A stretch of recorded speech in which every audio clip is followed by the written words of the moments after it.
बिस्मिल्लाहिर्रहमानिर्रहीम। अस्सलाम वालेकुम। मैं हूं तंजीम अली और मेरे साथ मौजूद हैं ईसा नकवी। नकवी साहब, भारतीय फिल्म धुरंधर आई, आते ही उसने रिकॉर्ड तोड़ बिजनेस किया। पाकिस्तान और इंडिया दोनों के लोग इस फिल्म को सराह भी रहे हैं, तनकीद भी कर रहे हैं। रिमांड डकैत की जो आइकॉनिक वॉक है उस पर टिकटॉक्स बन रही हैं, लोग अपने स्टेटस बना रहे हैं, एआई से वीडियो जनरेट करवा के रिमांड डकैत वाली वॉक कर रहे हैं। लेकिन अब इस फिल्म पे एक तनाज़ा खड़ा हो चुका है और तनाज़ा इतनी शिद्दत इख्तियार कर गया है कि सिंध गवर्नमेंट ने इस पर अपना ऑफिशियल रिएक्शन भी दिया है और एक नहीं कई प्लेटफॉर्म पे रिएक्शन दिया। क्या वजह बनी है? देखिए, हम क्योंकि मूवी रिव्यूज़ नहीं करते, तो ये मैं आगाज़ में बता दूं कि ये मूवी रिव्यू नहीं है, लेकिन क्योंकि इनमें बहुत सारे इवेंट्स हैं जिनको हमने जब ये वकूफ़ पज़ीर हो रहे थे, रियल लाइफ इवेंट्स, सही, उनको हमने एक रिपोर्टर की आंख से ऑब्जर्व भी किया है, बहुत सारे मामलात को रिपोर्ट भी किया है, उनसे जुड़ी हुई साइड स्टोरीज़ को रिपोर्ट किया है। और पाकिस्तान और इंडिया के ताल्लुकात तो ऑब्वियसली मैं over a period of time 20 साल जो है वो कवर किए हैं, तो उसकी बहुत सारी डेलिकेसीज और ख़ास तौर पर ये जो अजीत दोवल का कैरेक्टर है इससे मैं वाकिफ़ हूँ, तो लिहाजा इसके ऊपर मेरा ख्याल है कि कुछ जो है वो गुजारिशात हमने भी करनी है। सबसे पहली बात तो मैं आपको ये बताऊं कि इसमें जो रियल लाइफ इवेंट्स का इस्तेमाल है और इसी वजह से जो टाइमिंग इस मूवी के रिलीज़ की आई, जिस वक्त मूवी सामने आई है, ये एक परफेक्ट टाइमिंग हो सकती थी और इसी वजह से इसकी आपको देख रहे हैं कि इसकी जो हाइप भी बनी हुई है। हाइप बनी हुई है, इसको बहुत ज़्यादा देखा जा रहा है, इसका बिजनेस बहुत ज़्यादा है, रिकॉर्ड तोड़ रही है। ये गालिबन जो लीड रोल में रणवीर सिंह हैं, उनकी ज़िंदगी की सबसे ज़्यादा पैसा कमाने वाली मूवी बन गई है। उसकी भी बहुत सारी वजूहात हैं, लेकिन हम इसमें प्राइमरीली कवर करेंगे एक तो जो स्टोरी है वो स्टोरी आपको किन किन वाक़यात का बताती है, क्या उनकी ट्रू डिपिक्शन है, मकसद क्या है इस मूवी का, और हमारी जो गलत तरजीहात हैं, पाकिस्तान की जो मिसप्लेस्ड प्रायोरिटीज़ इस वक्त नज़र आ रही हैं, क्योंकि इसका जब आपके खिलाफ एक कंटिन्यूड प्रोपेगेंडा होता है और उसका कोई मकसद होता है, तो उसका काउंटर प्रोपेगेंडा किसने करना है, हम क्यों अपनी दाखिली सियासी लड़ाई में इतना उलझे हुए हैं, उसकी भी कुछ बारीक सी जो है वो चीज़ें जिस हद तक आप यानी कि सामने रख सकते हैं, हम उसके ऊपर ज़रा बात कर लेंगे, क्योंकि एक ही वीडियो में इस तमाम के तमाम सब्जेक्ट को कवर करना, 3 घंटे 22 मिनट की तो मूवी है ना भाई, देख मैं चुका हूँ, आप भी देख चुके हैं, तो इसके ऊपर ज़रा हम बात करेंगे। और ख़ास तौर पर जो स्लीपर सेल्स की एक्नॉलेजमेंट है इंडिया की तरफ से, प्रोपेगेंडा करते करते जाहिर है कि आप अक्लमंद होते हैं, इतने अक्लमंद भी नहीं होते कि आप हर चीज़ ही कर लें, तो वो जो जस्टिफिकेशन देने की कोशिश की गई है। फिर इमरान खान साहब का दाखिली लड़ाई का, हमारे जो इस वक्त हुकूमत के चीफ डिज़ाइनर हैं मियां मोहम्मद नवाज शरीफ, उनका इससे क्या ताल्लुक़ है, इस तमाम का तज़किरा कर लेंगे। सबसे पहले तो मैं आपको बताऊं कि ये जो मूवी है, जब आप इसको एक क्रिटिक के तौर पर देखते हैं, ज़ाहिर है कि मैं मूवीज़ को रिव्यू इस तरीके से नहीं करता, लेकिन जो भी कोई व्यूअर होता है उसकी कुछ बेसिक ऑब्जर्वेशंस तो होती हैं। कोई बहुत ज़बरदस्त इसकी प्रोडक्शन और डायरेक्शन नहीं है, इसके हिट होने की, इसके इतना बिजनेस करने की वजूहात कुछ और है, लेकिन प्रोपेगेंडा के एतबार से ये एक ज़बरदस्त प्रोपेगेंडा मूवी है। सही। और इसका जो मकसद है वो दरअसल मेरा नहीं ख्याल कि बाहर की ऑडियंस को इन्फ्लुएंस करना है, ज़्यादा इसका मकसद जो है वो इंडियन ऑडियंस को बहुत सारे मामलात पर जस्टिफिकेशंस देना है, सफाई पेश करना है, और आपको आइंदा आने वाले मामलात भी जो है जिन लोगों ने नहीं देखी उनके लिए ब्रीफली मैं आपको बता दूं कि इसमें यानी कि जब मूवी शुरू होती है आपको पता चलता है कि जनाब कंधार एयरपोर्ट का जो है वो एक सीन दिखाया जाता है, जहां पर एक इंडियन जहाज़ जो बेसिकली काठमांडू से आ रहा था वो उसमें नहीं दिखाया गया, लेकिन बैक एंड में हमने क्योंकि इन इवेंट्स को स्टडी भी किया है, वकूफ़ पज़ीर होते भी देखा है, बहुत सारों को या बहुत सारों की फॉलोअप्स हमने रिपोर्ट भी किए, इसलिए हमें मालूम है कि ये किस हाईजैकिंग की बात हो रही है। कंधार पहुंच गया, बड़ी एक डिमांड की लिस्ट थी और उसमें अजीत दोवल का कैरेक्टर जो है वो दिखाया जाता है, सिगरेट पे सिगरेट फूंक रहा है, और फिर वो नेगोशिएशंस हाईजैकर्स के साथ, वो पहले जो एक बड़ी लिस्ट थी वो रिड्यूस होकर 3 लोगों की रिहाई के ऊपर आ जाती है, जिसमें मुश्ताक अहमद जरगर, मौलाना मसूद अजहर और अहमद उमर सईद शेख, जिनका एक्विटल कुछ अर्सा पहले 26 जनवरी 2021 को जिनको एक्विटल मिला सुप्रीम कोर्ट ऑफ पाकिस्तान से डैनियल पर्ल केस में, जिसके लिए जो एंटनी ब्लिंकन है उन्होंने शाह महमूद कुरैशी को फ़ोन भी किया था और एक बड़ा तनाज़ा जो है उसके ऊपर भी खड़ा हुआ था। तो वो उनकी रिहाई की मांग जो है वो पूरी यानी कि इंडियन गवर्नमेंट जो है वो सकम कर देती है। तो वो इवेंट बताया गया और उस इवेंट के बाद एक मीटिंग दिखाई जाती है जिसमें अजीत दोवल, अब अजीत दोवल का कैरेक्टर जो है वो आपने जहन में रखना है, और आज आपको पाकिस्तान और इंडिया के दरमियान जो ताल्लुकात है ना, ये जिस नहज पर पहुंचे हुए हैं, और हम ये एक माइंड सेट है जिसको अजीत दोवल रिप्रेजेंट करता है, जो उनका ऑफेंसिव डिफेंस का या डिफेंसिव ऑफेंस का डॉक्ट्रिन है, जिसको वो पब्लिकली एक्नॉलेज करते हैं। इस मूवी ने बहुत सारी चीज़ें जो हैं, अगर किसी पाकिस्तानी के ऊपर पहले वाजे नहीं भी थी ना, कर दी हैं। और इसका काउंटर प्रोपेगेंडा करना कोई इतना बड़ा मुश्किल काम नहीं है। लेकिन असल सवाल मेरा ख्याल है कि हुकूमतों को रिएक्ट नहीं करना चाहिए। सिंध गवर्नमेंट को खुद से इसके ऊपर इस तरीके से रिएक्ट नहीं करना चाहिए था। हालांकि उन्होंने इस मूवी में बाकायदा पीपल्स पार्टी को, आसिफ अली जरदारी को, लियारी के जनाब लोकल मेंबर नेशनल असम्बली, और फिर रियल लाइफ इवेंट्स और कैरेक्टर्स को क्योंकि दिखाया गया। बड़ी हैवी कास्ट है इसमें, यानी बड़े बड़े जो इंडियन सुपरस्टार्स हैं वो आपको नज़र आते हैं। संजय दत्त जो है वो चौधरी असलम, एसएसपी चौधरी असलम का किरदार अदा कर रहे हैं। फिर रहमान दकेट जो है वो अक्षय खन्ना है। फिर एक मेजर इकबाल, आईएसआई का मेजर जो है वो दिखाया गया है, अर्जुन रामपाल को। और फिर रणवीर सिंह जो बेसिकली स्लीपर सेल, जो धुरंधर यानी ये जो ऑपरेशन था इसको कैरी आउट करने वाला वो बंदा है। और ये कोई नॉर्मल, यानी कि ये कोई आम बात नहीं है। जिन लोगों को नहीं पता, अगर वो अजीत दोवल के बारे में पढ़ें, सर्च करें, तो उनको ये पता चलेगा जो इस वक्त इंडिया के national security advisor Ajit Doval हैं, वो खुद 7 साल पाकिस्तान में भेस बदल कर गुजार चुके हैं। एक फ़कीर के तौर पे दाता दरबार की सीढ़ियों से लेके पाकिस्तानी बिजनेसमैन के तौर पर वो पाकिस्तान में ऑपरेट करते रहे। और ये जो सवालात हैं, जब आप ये प्रोपेगेंडा, मेरा ख्याल है ये एड्रेस कर रहे हैं इंडियन ऑडियंस को। अब यार 1.5 अरब का मुल्क है, सारे के सारे जो हैं वो उसी माइंडसेट के तो नहीं है। बहुत सारे सीनियर वॉइसेस हैं जो इस वक्त इंडियन पॉलिसीज़ पे भी सवाल उठा रहे हैं कि ये आप जो ओवरसीज़ ऑपरेशंस करते हैं, आप लोगों के यहाँ दहशतगर्दी के सहूलतकार भी बने हुए हैं। आप वहाँ पर जनाब कनाडा में जाकर सिखों को मारते हैं, आप यूरोप में आप उनको जो है वो परसिक्यूशन करते हैं, आप अमेरिका में मुख्तलिफ जगहों पर आप इस किस्म के ऑपरेशंस कर रहे हैं। तो उन्होंने उसकी बेसिकली जस्टिफिकेशन देने की कोशिश किया कि देखें, अजीत दोवल ने ओपनिंग सीन में ही कि इस कंधार हाईजैकिंग के फ़ौरन बाद अजीत दोवल ने ये जो है वो कहा, ये प्रपोजल दिया गवर्नमेंट को कि हमें जो है वो धुरंधर जो है ये ऑपरेशन ये करना चाहिए कि जिसमें हम अपने लोगों को जनाब स्लीपर सेल्स अपने एक्टिवेट करें पाकिस्तान में, और पाकिस्तान में हमें अपने एजेंट्स जो हैं वो दाखिल कर देने चाहिए। और फिर साथ में 2 मज़ीद और ऑब्जेक्टिव्स, और दे आर वेरी इंपॉर्टेंट। जब आप उसको देखते हैं ना कि उसमें वो जो दूसरी 2 बातें हैं उस ऑपरेशन की, जो बेसिकली प्रपोजल था जिसको MEA के चीफ के तौर पर दिखाया गया, वो भी कह रहा है कि बड़े रेडिकल प्रपोजल्स हैं। एक यानी 2001 की बात अगर आप कर लें, वो कहते हैं कि हमने मिडल ईस्ट में, यानी गल्फ ममालिक, खलीजी ममालिक जो पाकिस्तान के हमेशा से दोस्त रहे हैं, उनके साथ हमने अपनी दोस्ती स्ट्रॉन्ग करनी है। और दूसरा, पाकिस्तान को फाइनेंशियली बैंकरप्ट करना है। ये बाकायदा 2 ऑब्जेक्टिव्स इसके अलावा जो है वो बताए गए हैं। और आप प्रैक्टिकली देखें, गुज़श्ता 20 सालों में इंडिया ने ये किया है। और अब एक लंबी बहस है, मुर्गी पहले आई या अंडा पहले आया। अब उस बहस में अगर हम चले जाएंगे ना, तो फिर ये पूरी वीडियो उसी के ऊपर चली जाएगी। लेकिन देखिए, बुनियादी सवाल ये है कि जब इसके फ़ौरन बाद उन्होंने दिखाया कि वो हाईजैकिंग के सीन में जो कैरेक्टर दिखाया है सनी अहमद काजी, जो बेसिकली हाईजैकर्स में शामिल है, उसको फिर उन्होंने 2001 के पार्लियामेंट अटैक में दिखाया गया। वो पार्लियामेंट अटैक में उस नाम का कोई कैरेक्टर मौजूद नहीं। जो 5 लोग दहशतगर्द वहाँ पर दिखाए गए थे जिन्होंने इंडियन पार्लियामेंट पर अटैक किया था, मारे गए थे, उनमें उसका नाम शामिल नहीं था। लेकिन वो 3 लोगों को छुड़वा लेता है। फिर वो जस्टिफिकेशन देते हैं बेसिकली कि हम जो ओवरसीज़ ये सारे गंद करते हैं, उसकी वजह ये है कि क्योंकि हमारे यहाँ अटैक्स हो रहे हैं।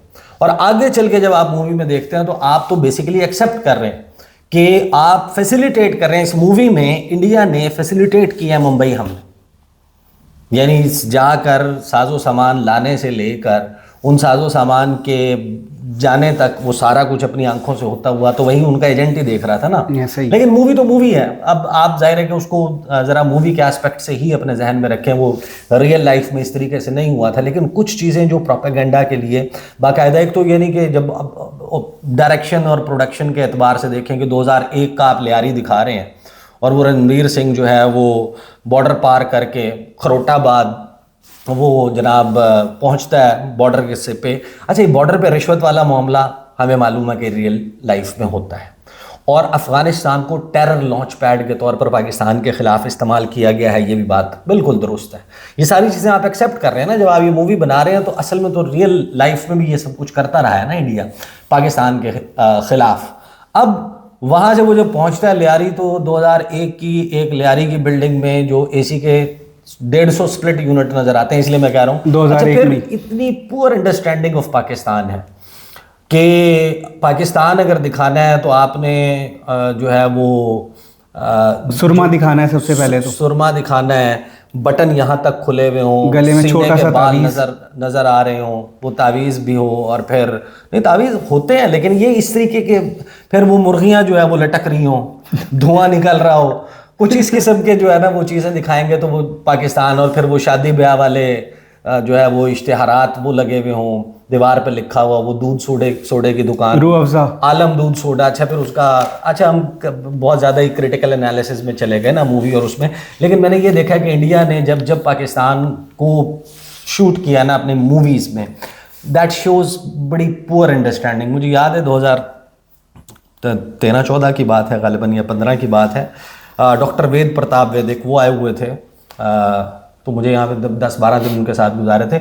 और वो वक्त था जब डॉक्टर वेद प्रताप वैदिक की मुलाकात हाफिज़ सईद से हुई थी और बहुत बड़ा तनाज़ा खड़ा हो गया था। लाहौर में उनकी मुलाकात हुई थी, यहाँ इस्लामाबाद में जब थे तो 10-15 दिन जो है वो उनके साथ गुजारे थे। और उन्होंने हम गालिबन मोनाल रेस्टोरेंट पे बैठे हुए थे और वहाँ पे वो वेजिटेरियन थे, वेजिटेबल थाली उन्होंने मंगवाई, तो वो उन्होंने जो उस वक्त पाकिस्तान की तारीफ़ें की ना, कि हम इंडियंस को पता ही नहीं है पाकिस्तान कैसा, और हमारे यहाँ मूवीज़ में, स्टेटमेंट्स में लोगों के जहन में पाकिस्तान का तस्वुर, पाकिस्तान कितना खूबसूरत है, यहाँ के लोग कितने खूबसूरत हैं, और वो जिस तरीके से तारीफ़ें कर रहे थे वहाँ पे बैठ के, मैं यकीनन वो भी एक अलहदा से एक बाब है। लेकिन मैंने I have travelled 9 times to India, 9 मरतबा मैं इंडिया गया हूँ, मैंने इंडिया में देखा हुआ है। और वहाँ पर ज़ाहिर है कि आप ये खान मार्केट से लेके नोएडा, गुड़गांव, ये अंदरून दिल्ली से लेके न्यू दिल्ली तक, ये जो इंडिया गेट है, ये तमाम जगह आप देख लें, there is no comparison. Pakistan जो है वो जितना खूबसूरत है हमें बहुत अच्छे से अंदाज़ है, वो इंडिया जिस तरीके से दिखाता है वैसा है नहीं। अच्छा, क्विकली जो है कुछ प्रोपेगेंडा वाली चीज़ें जो है ना वो मैं आपको उसमें बता दूँ, फिर हम आएंगे कि इस वक्त यहाँ पर इस वक्त हमारे यहाँ दाखिली लड़ाई, सियासी लड़ाई क्या चल रही है और क्या करने की ज़रूरत थी जो रोक दिया गया। पहले हो रहा था, आज से 3.5-4 साल पहले EU डिसइंफो लैब से लेके वो जनाब श्रीवास्तव ग्रुप क्या कुछ कर रहा है, क्या कुछ करता रहा है। बहरहाल वो जब ये कह देता है कि I will make it happen, ये जो है फिर उसके बाद ये दिखाया जाता है इंस्पायर्ड बाय ट्रू इवेंट्स, कि ये सच्चे वाक़यात के ऊपर मबनी है। लोग क्यों इतना रिलेट कर रहे हैं? SSP चौधरी असलम एग्जिस्ट करता था, रहमान डकैत, बाबू डकैत, Arshad Pappu, Lyari gang war, Lyari task force, ये तमाम चीज़ें पाकिस्तानी सियासत में हमने खुद अपने सामने वकूफ़ पज़ीर होती देखी। आप ये इनसे तो डिनाई नहीं कर सकते, लेकिन उसका जो उन्होंने पूरा कनेक्शन मुंबई हमलों से, और इसकी टाइमिंग क्यों इतना ज़्यादा ये वो हो रही है। देखिए मार पड़ी है ना इंडिया को जंग के मैदान में, 9 मई ऑपरेशन बुनियानुम मरसूस में जो ऑपरेशन सिंदूर का जो तंदूर बना है, उसके बाद जाहिर है कि उनके अंदर एक सेंस है ना कि वो आप खुद को जीतता देख के खुश हो रहे हैं। पर्दे स्क्रीन के ऊपर फिल्म में आप इंडिया को जनाब तसल्लियां दे रहे हैं हुआ। और मैं आपको ये भी प्रेडिक्ट कर दूंगा कि अगले इवेंट में, अगले इसका जो पार्ट आना है ना, गालिबन मार्च में आना है, उसमें क्या होगा मैं आपको अंदाज़ा दे दूंगा। और जब वो आएगा तो फिर हम एक वीडियो और इसके ऊपर करेंगे कि क्या वाकई जो अंदाज़ा था वो दुरुस्त है। इसी का वो पार्ट निकाल के लगा देंगे हम। ये गुफ्तगू दिसंबर के महीने में 2025 में रिकॉर्ड कर रहे हैं, 2026 में जो मूवी आनी है उसमें क्या होना है वो मैं आपको पहले ही अंदाजे से बता देता हूँ। बहरहाल इसमें क्या बाकायदा जो है वो प्रोपेगेंडा, जो एक तो कि पाकिस्तान की शक्ल कैसी दिखानी है, कि लोग बात क्या कर रहे हैं, बस मार रहे हैं एक दूसरे को बिला वजह, और इस किस्म की बिल्कुल ही लाकानूनीत है। वो एक ख़ास एरिया में ख़ास जगह के ऊपर थी, किसी वक्त थी। ये पूरा पाकिस्तान ऐसे नहीं चलता। हमारे यहाँ ISI के किरदार के ऊपर, पॉलिटिकल किरदार के ऊपर जेन्युइन लेजिटिमेट क्वेश्चंस हमारा मीडिया, हमारी सियासी जमातें उठाती हैं, लेकिन हमारी एजेंसियाँ अगर वो किरदार अदा ना करें और उनका वजूद ना हो तो इंडिया तो हमें खा पी जाए। पाकिस्तान का ये कोई ओपन खुफिया स्ट्रेटजी नहीं है कि हमने इंडिया का वजूद ख़त्म करना है या हमने इस बॉर्डर की ये जो तकसीम है इसको ख़त्म करना है। 12 दिसंबर 2021 इंडिया गेट पे होने वाला इवेंट मोहन भगवत की तकरीरों से लेकर राजनाथ सिंह की तकरीरों तक इंडिया की ओपन जो करंट रिजीम है, जो माइंडसेट इस वक्त इंडिया को रूल कर रहा है गुज़श्ता 3 गवर्नमेंट से, वो माइंडसेट यह है कि पाकिस्तान का बनना एक ऐतिहासिक गलती थी। यानी पाकिस्तान का बनना एक हिस्टोरिक मिस्टेक थी जिसको अनडू करने का टाइम आ गया है। हम आज़ाद कश्मीर भी ले लेंगे, हम गिलगित बल्तिस्तान भी ले लेंगे, पाकिस्तान का वजूद ख़त्म कर देंगे, बॉर्डर को मिटा देंगे, दोबारा से कब्जा कर लेंगे। ये पॉलिसी पाकिस्तान की नहीं है। पाकिस्तान ने कभी कहा है ऑफिशियली या अनऑफिशियली कि उत्तर प्रदेश पे हमारी हुकूमत होगी और जनाब वो 7 सिस्टर स्टेट्स के ऊपर हमारी हुकूमत होगी, बिहार में लालू प्रसाद नहीं होगा, बल्कि वो जो जब तक समोसे में आलू रहेगा वो पटना बिहार में लालू रहेगा नहीं, हमारा अपना कोई शेख रशीद वहाँ पर कोई रूल कर रहा होगा। हमारी तो ऐसी कोई ओपन पॉलिसी नहीं है। इंडिया की इस प्रोपेगेंडा मूवी में भी बहुत सारी चीज़ें ऐसी हैं जो तस्दीक करती हैं उस बात की कि वो पाकिस्तान के वजूद के खिलाफ है, और उसके लिए अगर पाकिस्तान की कोई रेजिस्टेंस है, आप पाकिस्तान इट सूट्स देम कि आपके यहाँ स्लीपर सेल्स हों, आप पाकिस्तान से खुद इंडिया के ऊपर हमला करें, अपने ही स्लीपर सेल्स, अपने ही उनको बना के जिहादी एक्टिवेट करके आप ही हमला करें, फिर आप उनको एप्रीहेंड भी कर लें। अभी ये जो पुलवामा इंसिडेंट था और उसके बाद अभी जो पहलगाम अटैक हुआ है, पहलगाम अटैक के बाद कौन से not even a shred of evidence, यानी एक चीथड़ा भी नहीं है छोटा सा जो एविडेंस का उन्होंने अपने दुश्मनों तो क्या अपने दोस्तों के साथ भी शेयर किया हो, अमेरिका को, बरतानिया को, किसी और मुल्क को दिखाया हो कि हमारे पास ये सबूत है कि ये पाकिस्तान से ओरिजिनेट हो रहा था, इस वजह से हम यहाँ अटैक कर रहे हैं। वो जनाब आज़ाद कश्मीर में मुजफ्फराबाद में यहाँ पर अटैक किया, मुरीदके में, बहावलपुर में।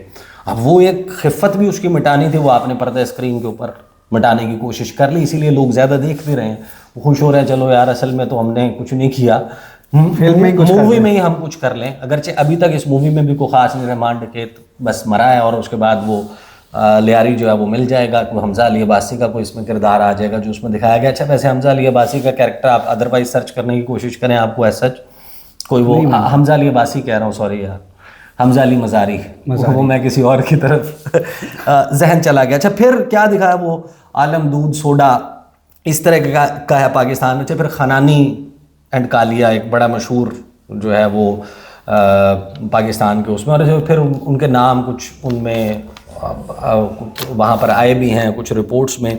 फिर ये मूवी में जिस किस्म के जुमले हैं कि बलोच जो हैं वो ये कह रहे हैं कि आज़ादी से लेकर आज तक हम बलोचों को हक नहीं मिला, इज़्ज़त नहीं मिली, आज़ादी की जंग लड़ रहे हैं बलोच। अब हमारे यहाँ यानी बलूचिस्तान के हवाले से और बलूचिस्तान को कब कब किस किस ने और इंडिया की उसमें क्या इन्वॉल्वमेंट है, नरेंद्र मोदी लाल किले पे खड़े होके अपने जश्न आज़ादी पे कितनी मरतबा तस्लीम कर चुका कि मैं राब्ते में हूँ, कोई और नहीं, मैं कहता है मैं राब्ते में हूँ बलोचों के साथ, मैं आज़ाद कश्मीर के लोगों के साथ राब्ते में हूँ। पाकिस्तान के हवाले से जो उसने तस्लीम किया, ढाका यूनिवर्सिटी में खड़े होकर, गालिबन 2015 में जब विज़िट किया था, या 2015 या 16 में विज़िट किया था, वहाँ पर खड़े होकर उसने मुफ्ती बानी के साथ मिलके इंडिया ने कैसे ट्रेन किया, अगरतला साजिश केस। अच्छा बहरहाल पाकिस्तान में एक डिस्प्यूटेड हिस्ट्री है, अब उसमें चले जाएंगे बहुत तवील हो जाएगी, हमारी अपनी बहुत बेशुमार गलतियाँ हैं, but does that erase India's role? India का किरदार जो इसमें रहा है, पाकिस्तान के वजूद को तस्लीम कौन नहीं करता? इंडिया नहीं करता ना। और इंडिया तो अपने तमाम हमसायों को इस रीजन में बुली करता है। बांग्लादेश के साथ ताल्लुकात कैसे हैं, म्यांमार के साथ कैसे, श्रीलंका, भूटान, मालदीव्स, नेपाल, लिम्पियाधुरा, लिपू लेक, काला पानी समेत उनके साथ मसाइल हैं। बंगालियों को ये कहते हैं कि टर्माइट्स हैं, हम इनको उठा के बे ऑफ बंगाल में फेंक देंगे। नागा रेबल्स वाले मामले के ऊपर म्यांमार के साथ बॉर्डर डिस्प्यूट्स अलहदा से हैं, चीन के साथ अलहदा लड़ाई है, पाकिस्तान के साथ अलहदा लड़ाई है, श्रीलंका के साथ 600 तनाज़ात हैं जो आप गिनवा दें। फिर आउट इंडिया कैंपेन मालदीव्स में क्यों चली थी? इसी वजह से चली थी ना कि इंडिया वहाँ पर अपनी नाक घुसेड़ी हुई थी, ये सब कुछ कर रहा था। बहरहाल हम क्योंकि अभी आजकल इस पर बात ज़्यादा नहीं करते, पाकिस्तान की सियासी लड़ाई चल रही होती है ना। फिर इसमें ISI का मेजर इकबाल जो है वो कह रहा है कि यानी लियारी के गैंगस्टर्स को कह रहा है कि तुम हमें असलहा ला के दो जो असली असला हो। ISI के क्या उनके पास असला नहीं है कि वो अप्रोच कर रहे हैं इस तरह किसी लोकल गैंग को कि तुम हमें ऐसा असलहा जिसके ऊपर रूसी और अमरीकी, रियलिटी ये असलहा लेना किसी एजेंसी के बस के लिए कोई इतना मुश्किल काम है, बट उन्होंने एक पूरा क्रिएट करना था ना नेक्सस, अब उन्होंने क्रिएट कर लिया। अब देखिए असल सवाल क्या है, हम प्रोपेगेंडा हो रहा है पाकिस्तान के ख़िलाफ़, पाकिस्तान ने उसका जवाब देना है। ये जवाब किसने देना है? ये हुकूमत ने देना है, हुकूमत के करने का काम है। हुकूमत क्या कर रही है? इंडिया में कह रहा है कि हम दहशतगर्द हैं, हुकूमत भी कह रही है हम दहशतगर्द हैं। मतलब आप सुप्रीम कोर्ट ऑफ पाकिस्तान में ये रिपोर्ट जमा करवाएं कि इलेक्शन नहीं हो सकता क्योंकि दहशतगर्दी के इतने वाक़यात, क्योंकि हमारे पास फोर्स नहीं है लॉ एंड ऑर्डर कंट्रोल करने के लिए। आप एक पीटीआई का जलसा कैंसिल करवाने के लिए रिपोर्ट बना के मीडिया को लीक कर देते हैं कि अफ़गानिस्तान में, काबुल में तालिबान की हुकूमत आने के बाद इतने दहशतगर्द पाकिस्तान में आ गए, इतने आईएसआईएस के, दाइश के, टीटीपी के, अलकायदा के मिलिटेंट्स आ चुके हैं और 6th road, double road Rawalpindi पर अटैक हो सकता है, इसलिए इस जलसे की इजाज़त ना दी जाए। और हालांकि न्यूजीलैंड की टीम आई हुई थी।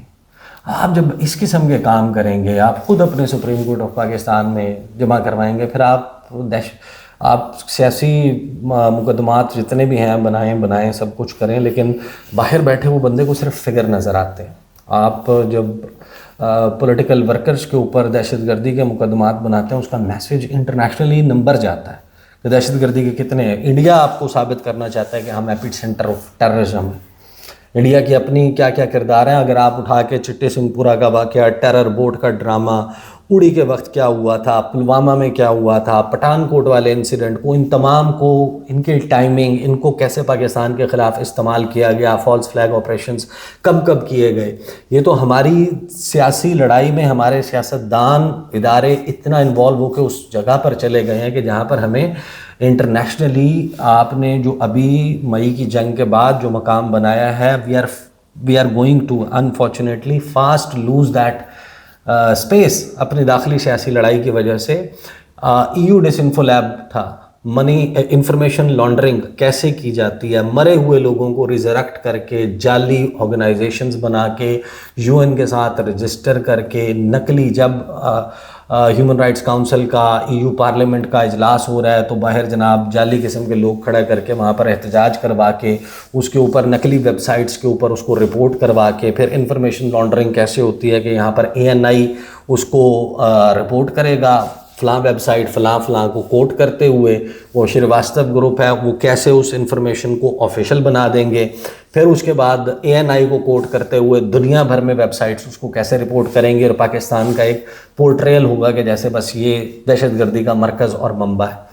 भाई पाकिस्तान का वजूद जो तस्लीम नहीं करता वो इंडिया है। इंडिया ऑफिशियली ये बात कहता है। अजीत डोवल की जो पॉलिसी है, ऑफेंसिव डिफेंस का डॉक्ट्रिन, आप इसका जवाब ही नहीं दे सके आज तक के कुलभूषण यादव पाकिस्तान से कैसे पकड़ा गया। लेकिन असल में मसला ये है कि यहाँ पर अभी जो हमारे यहाँ रूलिंग पार्टी है, मतलब मियाँ मोहम्मद नवाज शरीफ साहब, उनका उन्हीं मुंबई हमलों जिसके ऊपर ये मूवी बनी हुई है, अब मियाँ साहब का क्या ख्यालात हैं वो किसको नहीं पता, इन्हीं मुंबई हमलों के हवाले से।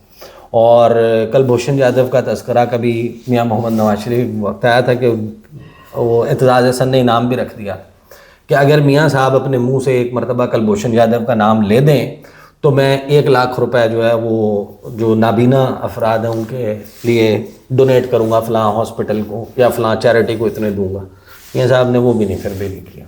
तो यहाँ पर अभी मिसप्लेस्ड प्रायोरिटीज़ हैं। हम अपने ही बहुत सारे लोगों को ब्रांड करने की कोशिश कर रहे हैं। इस लड़ाई से निकलना चाहिए। और जो हमारी ब्रांडिंग, अब अगले, क्विकली बस इस वीडियो को क्लोज करने से पहले, अगला जो पार्ट आएगा ना उसमें ये जो रणवीर सिंह दिखाया हुआ है, ये उन तमाम कैरेक्टर्स को जो वन वे और दी अदर इन्वॉल्व थे मुंबई हमलों में, उनको मारेगा बदला लेने के लिए। अब रियल लाइफ में क्योंकि चौधरी असलम जो है उनको बम धमाके में उड़ाया गया था, तो वो जाहिर है कि लोग उससे थोड़ा सा रिलेट भी कर रहे होंगे, अच्छा ये इस तरह हुआ था। कुछ लोग तो ये सोचेंगे ना। फिर हर वो कैरेक्टर वो मेजर को भी अगले उसमें मारेगा, और वो जो मारेगा ना वो दिखा रहे होंगे कि कुछ और करना चाह रही थी आईएसआई, जिसको इसने अवॉइड कर दिया। ये घूम फिर के उनकी जनाब प्रोपेगेंडा की कहानी है।